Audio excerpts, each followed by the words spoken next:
What's up, folks? It's CP Bio. How's everybody doing? I'm not wearing a shirt and tie today. Don't worry, everything's all right.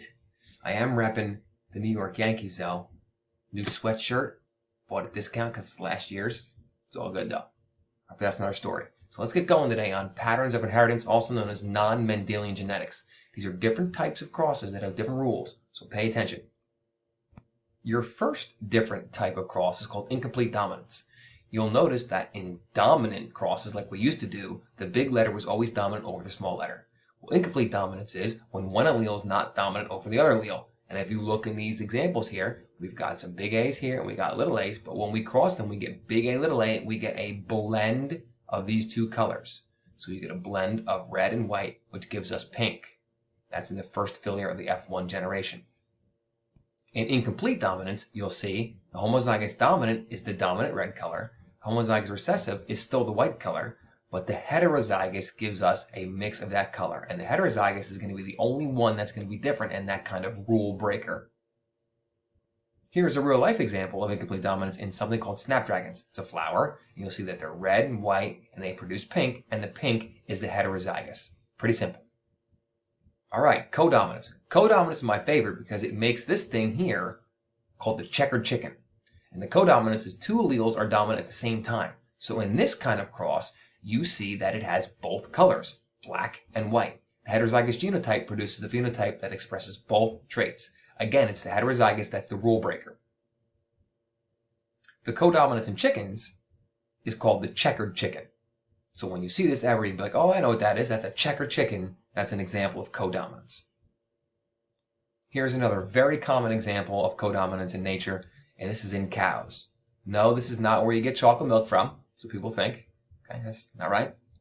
Codominance here shows us what's called a roan cow. That's the color of this cow, white and brown together. Here's yet another example of codominance, and codominance in horses. An Appaloosa horse. Some people say they're pretty. I'm not a horse fan. This is kind of an example in human blood. Human blood is much more complex than this example will be. So we're going to skip this for now and we'll get to blood in a little bit. Okay, when you see something called polygenic traits, poly means more than one genetic genes. Okay, so many genes contribute to the expression of a trait. Produces a large variety of phenotypes. And what you see here in this giant box over here, all right, is the different shades of brown and tan that can be produced.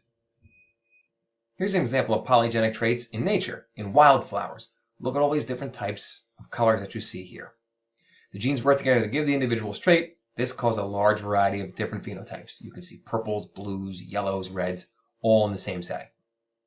That'll bring us to something called multiple alleles. Multiple alleles deals with human eye color. It's a gene with more than two possible alleles.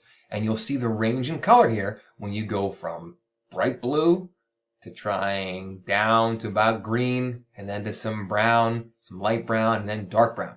So even though it may be brown, it has multiple alleles that goes a different shade of brown. Here you'll see multiple alleles in blood type. Humans have three alleles for blood type.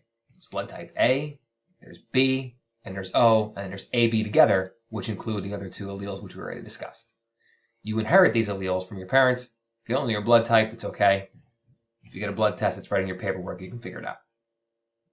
The next one is titled sex-linked traits. These are traits that only occur in a specific sex, either a male or female. One very familiar one we're going to talk about is color blindness. Color blindness is predominantly in males. That doesn't mean females don't have it. There's a few that do, but a large majority of the population that are colorblind are males. And you'll see here that it's denoted a little differently. All right? The letters are placed in exponent style up here for these crosses. Can you see the number in there? If you can't, you're in trouble. How about this one? You got that one? Hope so. Here's a term called pleiotropy. It's a definition you're going to need to use at some point. This is where you'll be able to find it if you need it again. The reason pleiotropy is evident in sickle cell anemia is not only does it sickle the cells, making them this shape, it also shortens their lifespan. So it does two characteristics at one time. Okay, quiz time. Question 1. Traits controlled by more than two alleles are said to have multiple alleles. True or false? Question 2. Polygenic traits produce two phenotypes. Question 3. In humans, there are 23 pairs of matching homologous chromosomes called autosomes. Answers to follow. Quiz continued. Question 4. In codominance, the heterozygous genotype produces a mixed phenotype. Think about it. Question 5. Traits controlled by genes located on sex chromosomes are called sex-linked traits. Question 6. Incomplete dominance results in multicolored organisms. Well, how do you think you did? Boom shakalaka! I hope most of you recorded 100% on these. If you're ever confused on these are also posted in our module underneath our notes. You can reference these anytime. Good luck on Mrs. Pioli's video with your other crosses. It goes along with this information. If you have any questions, please reach out. Take care.